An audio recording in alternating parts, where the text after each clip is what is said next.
Good day to you viewers, the Colonel speaking to you live from the Price Factory, British Imperial YouTube Broadcasting. And we won't be playing a record today, be delighted to hear, no doubt, because I've had a... we have many questions asked of us here at the Price Factory, and due to the fact that I'm a highly unimportant civil servant at the Ministry of Irrelevance, I don't have time to answer them, but we can answer this one today. People ask me, what was your first record, Colonel? And I think, why don't you get a life, really? I've got one as a highly unimportant civil servant. Anyway, to answer their question, here it is. This is the first 78 I bought, or first set of 78 actually. It's the 1917 Mikado, and I bought this when I was about 8 or 9, something like that, probably maybe a little bit later. Sunday mornings, after my paternal grandparents had died, my father would take me out to, long before car boot sales actually, to, would you believe it, village antiques fairs. There were such things in those days, all those many hundreds of years ago, and they were pathetic most of the time. They really were dismal. I don't think I bought one or two exciting things over the years, but nothing life-changing, as they say nowadays. It was lace and tat, and oddly enough, years and years later, I would occasionally, under protest, go to antique fairs, and the same old people, much older of course, would be sitting behind stalls with the same stuff on them. It's almost as if they drew around the stuff on the stall, and you know, that's where they placed it every time they had a stall. And I realised that these things weren't commercial enterprises for most of these people. They were sort of social events. It was absolutely incredible. Needless to say, by the time the car boot sales came along in the, mid-80s? Later 80s? These village antiques fairs, you know, most of the dealers are off buying rather than trying to flog their, or attempting not to flog their tat, and the lace and broken bits of Victorian china and half tea sets and, you know, figures with hands missing and other such tat, and that's what it was really like.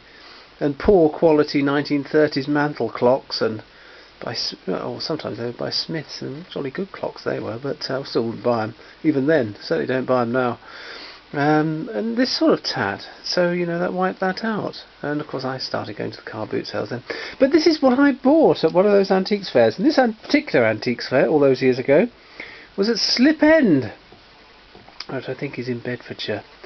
And unbelievably, it was a village antiques fair on a Sunday morning, in two halls. One hall had the antiques fair, yes really. The other hall had part of the antiques fair and an auction they'd hold later in the day. And the only interesting stuff was usually in the auction. Most of the stuff on the stalls was absolute tat, as I've described. In fact, they call them antiques fairs because the oldest thing in the place was usually sitting behind the stall. Incredible. And yet they never seemed to get older. It's weird. Well, the stuff certainly didn't. It was just awful. But Gossware, that's right. Gossware. A friend of mine wanted to buy all the Gossware in the world if he won the lottery when it first started, and shoot it basically, or dump it in the North Sea, because he was so annoyed at seeing stuff. But at the Slip End Antiques Fair, there was this thing, sitting on a table, low table on a stall, owned by people I later stalled out next to when I did such things at Milton Keynes, which hadn't even been... No, it had been built in those days. I think the shopping centre had been built when that antique fair was there, but they certainly didn't have antiques fairs there. But, so I bought this, and it was £2, and I was quite, you know, taken aback. I don't think I actually had anything to play it on. I think I may have had some sort of Dan set that I initially played these things on before, you know, my parents bought me my first gramophone, which was an unnamed oak cabinet gramophone, upright, and it came with about 30 needle tins, 2 or 3 needle cutters, a speed tester, and about 500 records. So I think it was £35. Absolutely incredible. But I had this set before then. It's, as I said, 1917 Mikado, which now, incredibly, is over 100 years old. Astonishing, isn't it? A 12-inch HMV album set, over 100 years old. I've got the other album. In fact, here, next to us here, this large chest of drawers is in the way of the machine because I've had to clear a lot of the other bedrooms out and rooms out here that I used for storage since the place was done up, because we've got guests coming for Christmas, hence the fact I've got a day off from the Ministry of Irrelevance to actually get this done before the extremely welcome guests arrive for Xmas. And this set, I don't think it was the first one. I've actually got the first one somewhere, but this set is from the Roger Thorne sale, actually. Oh, there we go. And it's the Faust set. There you go. Which is actually the earlier style fitting there. That's a photocopy of that, and it's basically made up from existing records which are put into a set of albums. I don't think it's the complete opera, but it's you know, whatever they did at the time. I think I've got the other one, which is the Coldstream Guards playing the Nutcracker Suite, which I think was released about 1911, something like that. I've got that somewhere. It's in a blue album. I can't see it from where I am, so it must be in the. It's oh no, it's not here. It'll be. Yes, I know where it is. But there we are.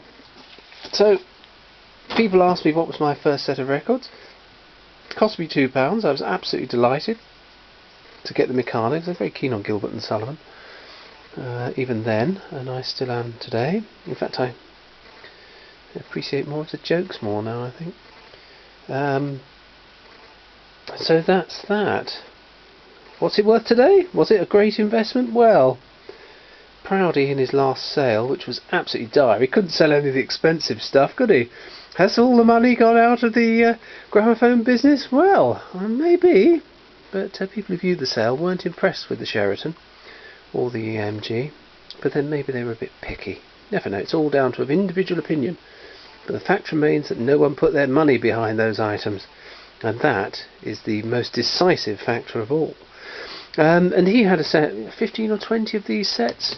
I think Mikado was amongst them, and I think he got 10 or 15 quid.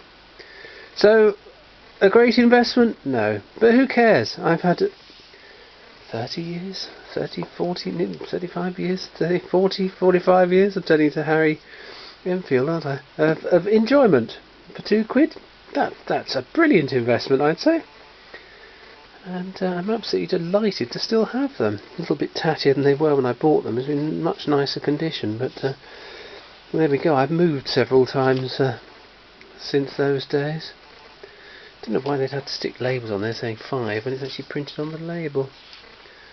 Extraordinary, really. But there we are. We're preparing for Christmas. I will try and do a Christmas video, but as I say, I'm very busy this year. Not only with the guests, most of which I won't see, luckily, because I will be, well, we're busy till March, aren't we, at the Ministry of Irrelevance. So there will be hopefully a Christmas video, but that hopefully will answer one of the questions I've had most frequently recently. What was your first 78? And there they are. Hopefully you enjoyed it. Thank you and goodbye.